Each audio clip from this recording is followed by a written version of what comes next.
What is going on, traders, and welcome back to the channel. If this is your first time here, welcome. I'm glad to have you.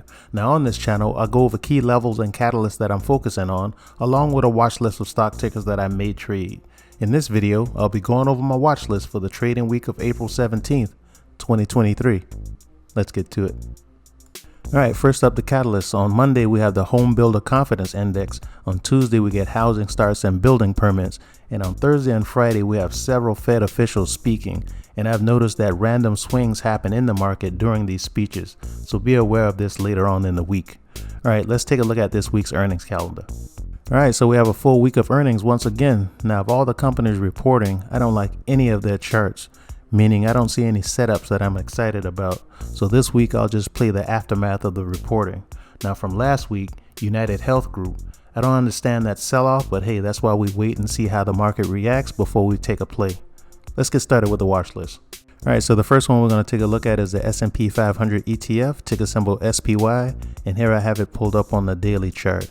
Now, right now, the SPY is sitting around $412.50. In order for me to consider it bullish, it has to hold 412, and if it can, I'm looking forward to test once again this $418 level, because if we look left, you can see 418 has been a very strong resistance level. All right, now on the bearish side, if the SPY cannot hold 412, I'm looking for it to drop all the way down to around $403.50. Reason being, if you take a look at Friday's candle, it was a spinning top, and normally when you see a spinning top at the top of an uptrend, it could indicate a price reversal, so that'll be towards the downside. So keep these levels on your watch list and let's see what happens.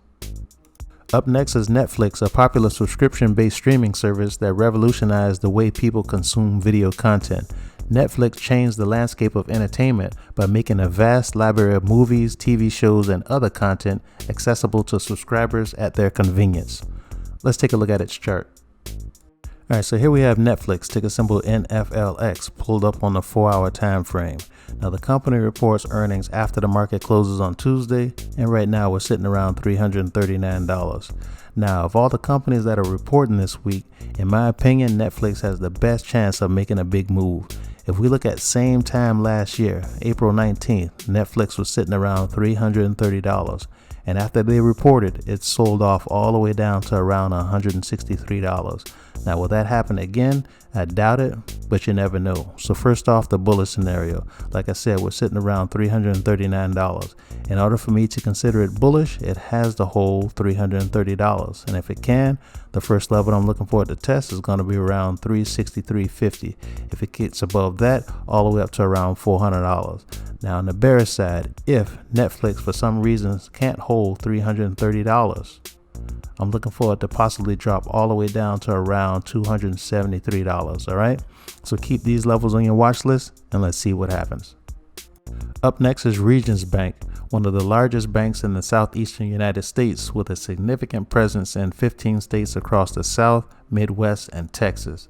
The bank offers various banking products and services, including checking and savings accounts, credit cards, loans, investment and wealth management, insurance, online and mobile banking. Let's take a look at its chart. All right, so here we have Regions Bank, ticker symbol RF, pulled up on the weekly time frame. Now, the company reports earnings before the market opens on Friday, and right now the stock is sitting around $18.50.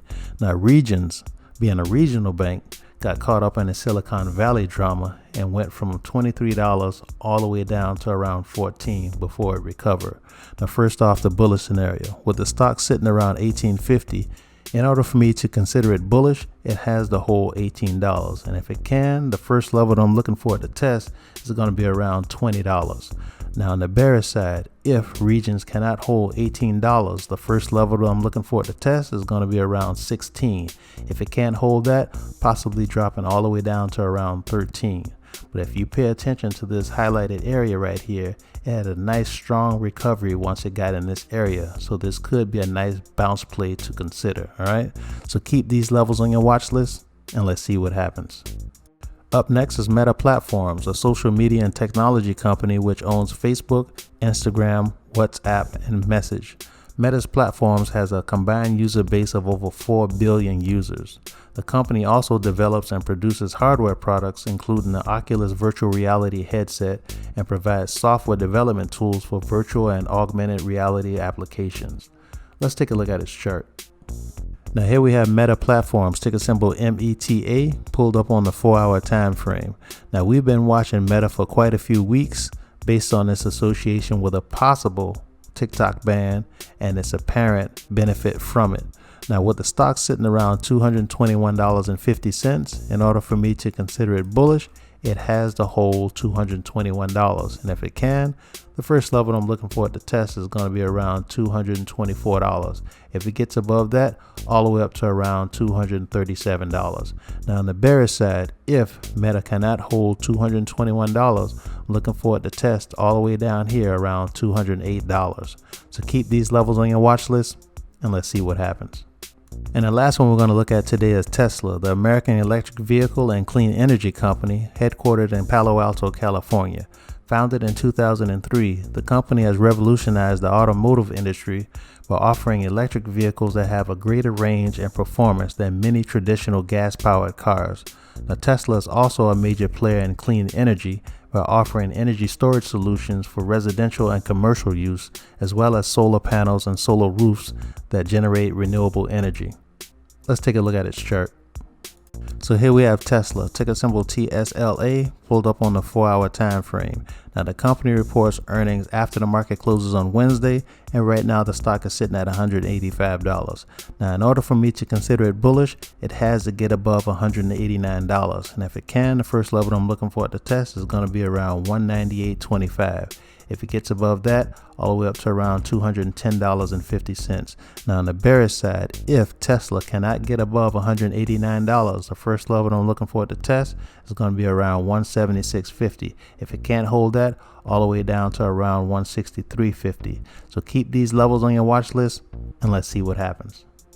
And that is the end of the video. If you found value, smash that like button and please consider subscribing to the channel. I set up a website at blazestocks.com where I post my videos, screenshots of stocks that didn't make the video, along with personal finance articles. Check it out and bookmark it when you get a chance. Now here's wishing you a prosperous week of trading, and until next week, talk to you later.